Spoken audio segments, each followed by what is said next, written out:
Lesson 6 जैव Vikram. Heading आती है जैव रासायनिक अपक्रियाएं। जीवित जंतु एवं पादपों में होने वाली रासायनिक अपक्रियाएं जैव रासायनिक अपक्रियाएं कहलाती हैं। इसकी दो प्रकार की होती है, उपचयी अभिक्रिया और अपचयी अभिक्रिया। जब छोटे मालिक्यूल जुड़कर बड़े मालिक्यूल बन जाता है तो यह अभिक्रिया अपचयी अभिक्रिया कहलाती है, और जब दो मालिक्यूल टूटकर छोटे छोटे मालिक्यूल में बदल जाते हैं तो उपचयी अभिक्रिया कहलाती है। बात करते हैं पोषण की। तो मम्मी कह रही है कि छोटे छोटे टुकड़ों में खाओ और धीरे धीरे खाओ, क्योंकि ये मुंह में सबसे पहले पाचन स्टार्ट हो जाता है। आप कोई खाने का टुकड़ा खाते हैं तो इसको छोटे छोटे टुकड़ों में काटा जाता है, क्योंकि हमारा जो अंदर पाचन अंग होते हैं छोटे टुकड़ों को अच्छी तरीके से एब्जॉर्ब कर पाते हैं। इस पार्ट में हम क्या क्या देखेंगे? पोषण। सबसे पहले पोषण देखेंगे। पोषण, उसके बाद हम विषम पोषी पोषण और स्वपोषी पोषण देखेंगे।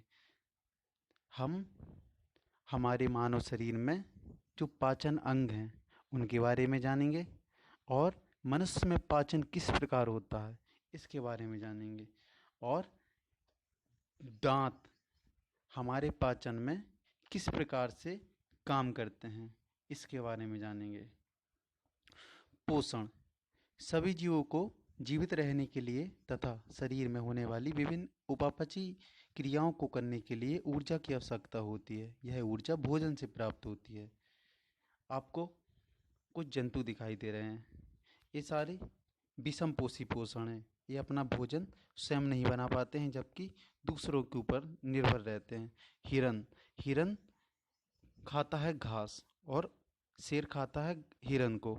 ये दोनों विषम पोषी पोषण कहलाते हैं, क्योंकि ये अपना भोजन स्वयं नहीं बना पाते हैं जबकि दूसरे पादपों पर निर्भर रहते हैं। स्वपोषी पोषण क्या कहलाता है? कुछ जीव जैसे पादप और जीवाणु सरल कार्बनिक पदार्थों जैसे जल और कार्बन डाइऑक्साइड द्वारा अपना भोजन बनाते हैं। और परपोषी क्या कहलाता है? कुछ जीव अपने भोज्य पदार्थों का निर्माण स्वयं नहीं कर पाते, भोजन के लिए अन्य जीवों पर निर्भर रहते हैं। आपको सामने कुछ एक कोशिकीय जंतु दिखाई दे रहे हैं। ब्रेड आपने देखी होगी, उसके ऊपर कुछ 2-3 दिनों रहने के बाद सफ़ेद मोल्ड लग जाता है। ये जीवाणु होते हैं। और दिखाई दे रहा है एक कोशिकीय जंतु ईस्ट। और अब आपको कुछ पेड़ पौधे दिखाई दे रहे हैं और जुआ, बिच्छू, लीच दिखाई दे रही है। ये पैरासाइट होते हैं। कुछ आपने देखा होगा लंबे पेड़ों पर चढ़े हुए रहते हैं कुछ पेड़, ये पैरासाइट कहलाते हैं।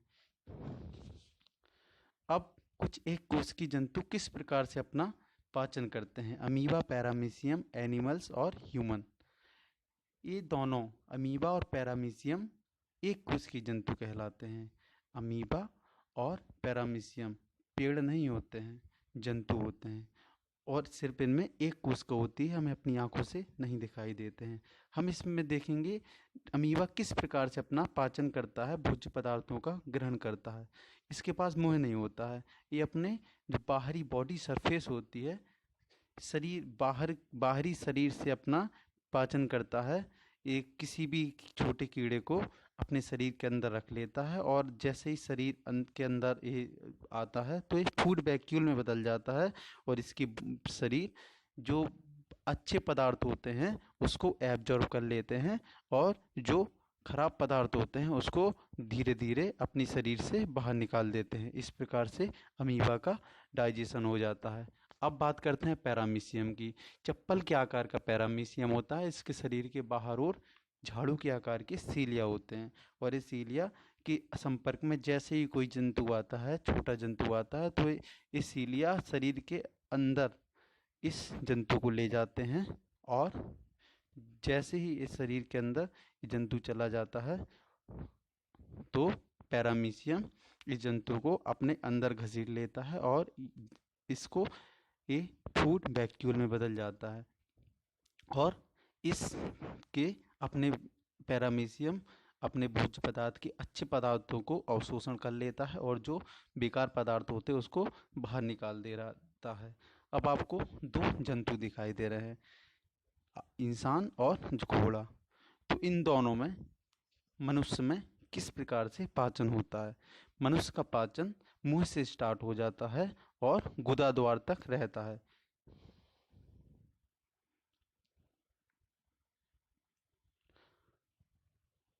इस प्रक्रिया को पाचन, अंग्रेजी में डाइजेशन कहते हैं।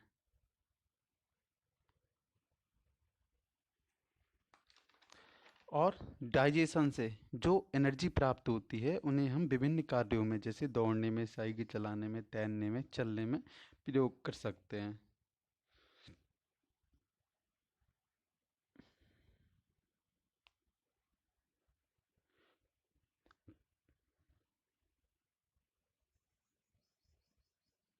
मनुष्य का पाचन, इसके हम अंगों के बारे में जानेंगे। ये आपको सामने डायग्राम दिखाई दे रहा है। मनुष्य का पाचन मुंह से शुरू होकर गुदा द्वार तक, बड़ी आंत का अंतिम भाग होता है, वहां तक होता है। दो ग्रंथियां दिखाई दे रही है, लीवर और पैनक्रियाज। एलिमेंट्री कैनाल, आहार नाल 30 सेंटीमीटर तक लंबा होता है। सबसे ऊपर माउथ, उसके बाद ग्रसनी, उसके बाद ईसोफेगस, उसके बाद आमाशय और लीवर, पैनक्रियाज, छोटी आंत। छोटी आंत के 3 भाग होते हैं, ड्यूडनम, जैजुनम और इलियम। उसके बाद आता है बड़ी आंत। बड़ी आंत के भी 3 भाग होते हैं, सीकम, कोलोन और रेक्टम। और मानव के पाचन अंग का अंतिम भाग होता है गुदा द्वार, जो मल द्वार कहलाता है।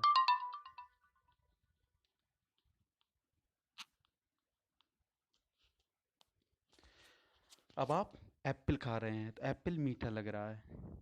इन हमारा खाने का पाचन मुंह से ही स्टार्ट होता है। इसमें कुछ सैलिवरी ग्लैंड होती हैं जो लार को बनाती हैं, और ये लार खाने में अच्छी तरीके से मिक्सअप होता है। और जो स्टार्च होता है, खाने में जो स्टार्च होता है, उसका पाचन मुंह से ही स्टार्ट हो जाता है। सैलिवरी ग्लैंड से एमाइलेज नाम का एंजाइम निकलता है, जो स्टार्च को एमाइलेज एंजाइम की सहायता से माल्टोज में बदल देता है। स्टार्च जटिल शुगर होती है और माइलेज माल्टोज सरल शुगर होती है। नीचे दिखाई दे रहा है आपको इपिग्लोटिस। ये ढक्कन होता है, जो ढक्कन हमारे खाने के पाइप को रोके रखता है, जिससे जब हम खाना खाएं तो वायु मार्ग बंद हो सके और ये खाना ग्रसनी से होता हुआ ईसोफेगस में चला जाता है।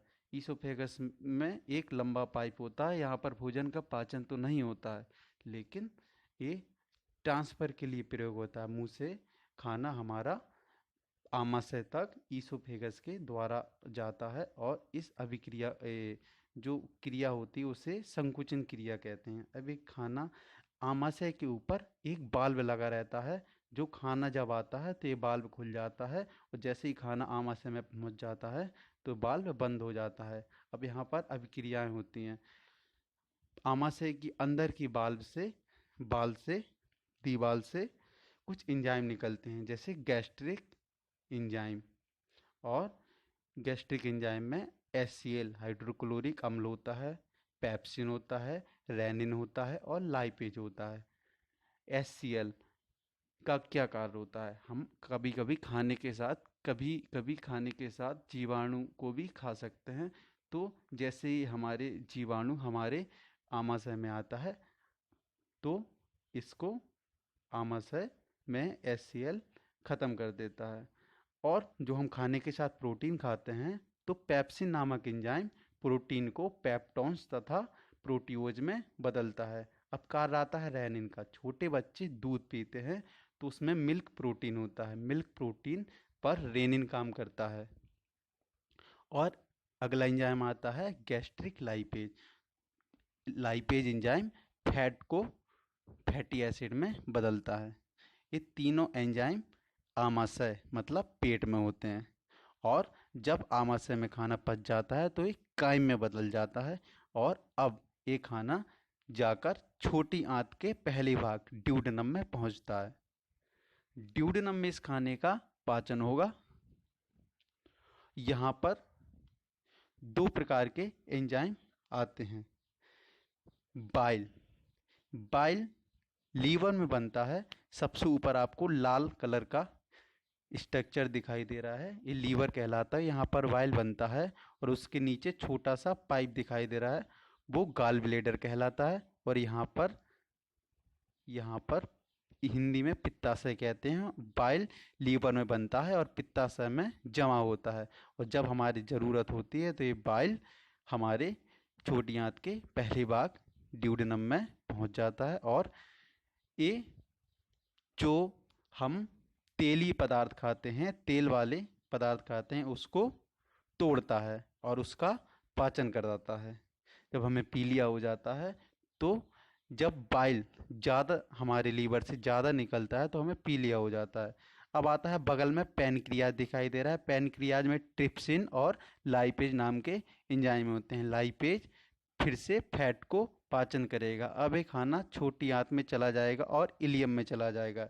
ये अत्यधिक कुंडलित भाग होता है और यहाँ पर भोजन का अत्यधिक पाचन होता है। एंजाइमों की यहाँ पर उंगली के आकार के कुछ स्ट्रक्चर होते हैं, इसे बिलाई कहते हैं। ये उंगली के आकार के स्ट्रक्चर होने के कारण इसका एरिया क्षेत्रफल ज़्यादा हो जाता है, जिससे हमारे खाना का अवशोषण अत्यधिक हो पाता है।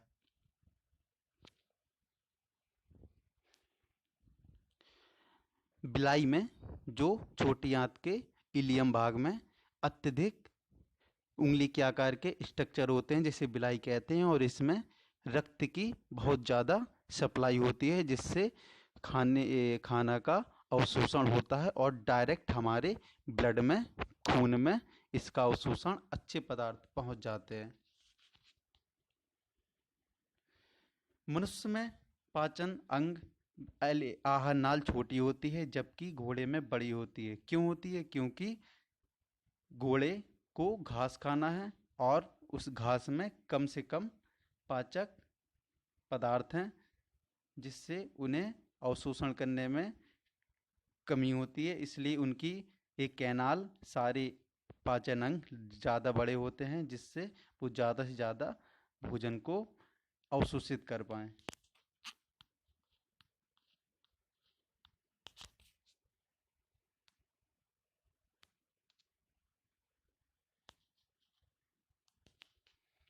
लास्ट उसके बाद बड़ी आंत आती है। बड़ी आंत में एक पूंछ के आकार की स्ट्रक्चर होता है, इसे कृमि रूप परिशेषका कहते हैं। ये मनुष्य में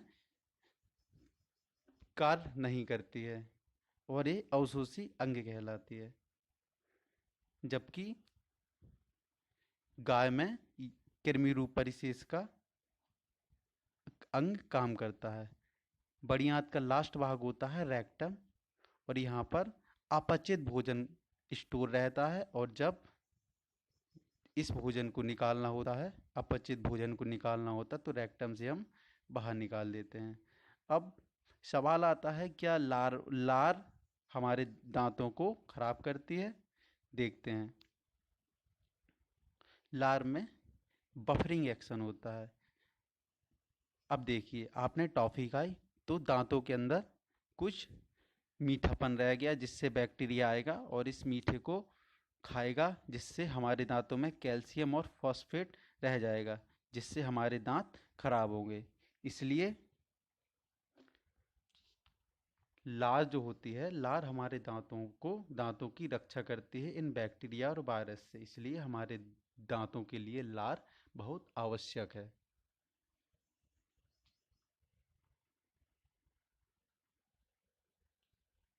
अब जल्दी से हम लोग मनुष्य के पाचन तंत्र देखेंगे। भोजन के द्वारा ग्रहण किए गए जटिल पदार्थों को शरीर द्वारा लाए जाने वाले उपयुक्त सरल रूप में अपघटित करने की प्रक्रिया पाचन कहलाती है।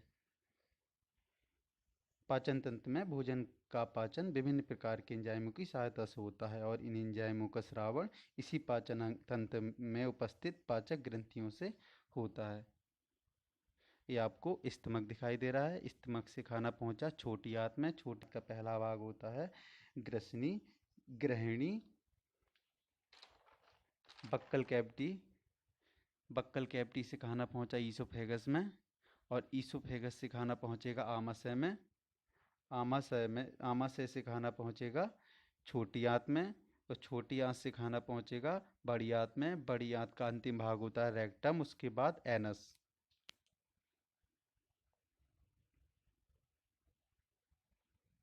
अब अच्छी तरीके से हम लोग भोजन का पाचन देखेंगे।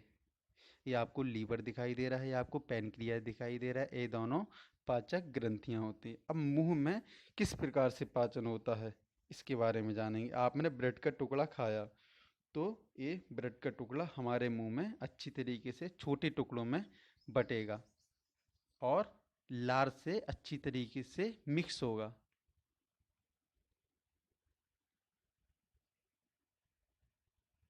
और हमारी लार में एमाइलेज नाम का एंजाइम होता है, जो जो शुगर होता है उसको स्टार्च, शुगर जो होता है उसको स्टार्च, स्टार्च जो होता है शुगर या स्टार्च, उसी को स्टार्च कहते हैं, स्टार्च को माल्टोज में बदलेगा। आप देखते हैं, आप कभी कभी रोटी का टुकड़ा खाते हैं, बहुत ज़्यादा चबाने पर वो मीठा लगने लगता है। अब लार ग्रंथियाँ कितनी होती हैं? लार ग्रंथियाँ 3 होती हैं जो लार प्रोड्यूस करती हैं। अब जीभ के बारे में जानेंगे।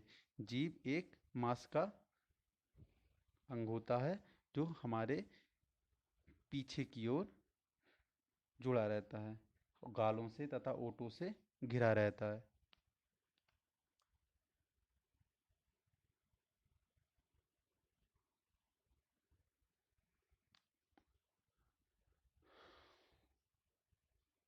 उसके बाद आता है ईसोफेगस।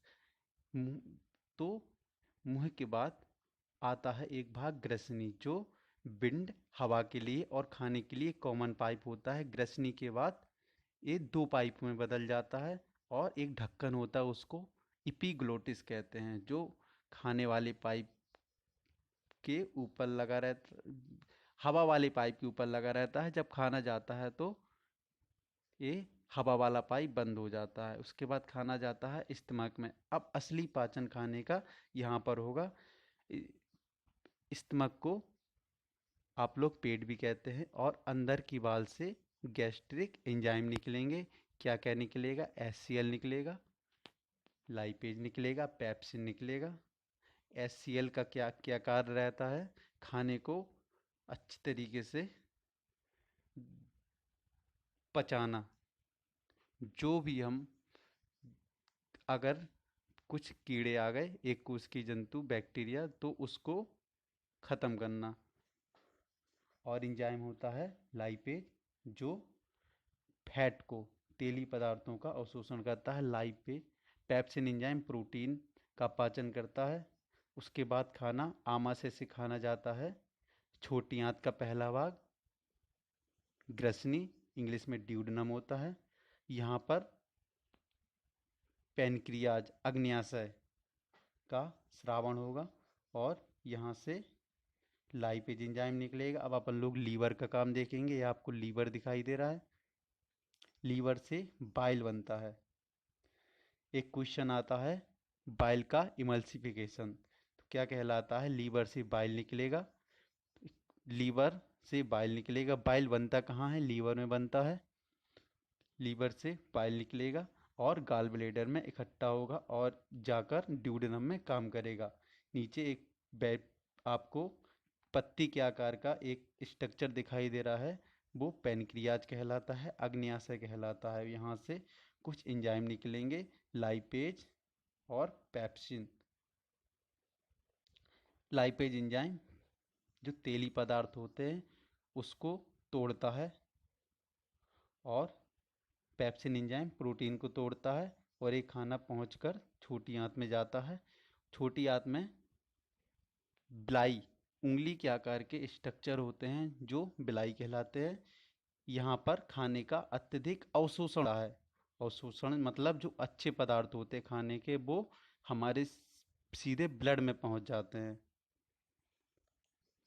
और ब्लड में पहुंचकर सीधे ये आपको बिलाई दिखाई दे रहे हैं, और बिलाई में उंगली के आकार के स्ट्रक्चर होते हैं, जिससे सरफेस एरिया बढ़ जाता है और हमारे भोजन का अत्यधिक अवशोषण हो पाता है। आपको ब्लड की सप्लाई दिखाई दे रही है। खाने का अच्छे पदार्थों का, प्रोटीन, विटामिन्स, मिनरल्स, कार्बोहाइड्रेट्स, इनका सीधे अवशोषण होकर हमारे ब्लड में पहुंच जाता है। ये आपको लाल लाल आरबीसी दिखाई दे रही हैं, लाल रुधिर कणिकाएं।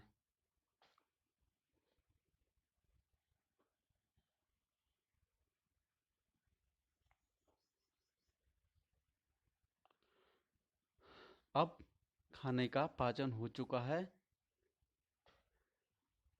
इसके बाद बड़ी आंत का काम आता है। आपको पूंछ की आकार की स्ट्रक्चर दिखाई दे रहा है, नीचे वो कृमि रूप परिशेष का कहलाता है। अब बड़ी आंत में भोजन का पाचन नहीं होता है।